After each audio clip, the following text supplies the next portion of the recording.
Hello, let's bake delicious Pav Crackles, a non-fried crispy evening snack suitable for kids, youngsters, and elderlies.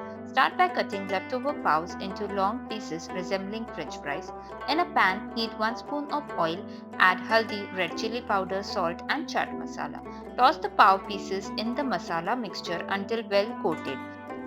Then transfer the seasoned pav to the air fryer and air fry them for minimum 12 minutes. Once crisp to the perfection, remove them from the air fryer and admire the golden brown crunchiness. These delightful treats can be stored for at least 1 month. Enjoy the crunchy goodness, and it is obviously better than chips for everyone. A must try recipe at home.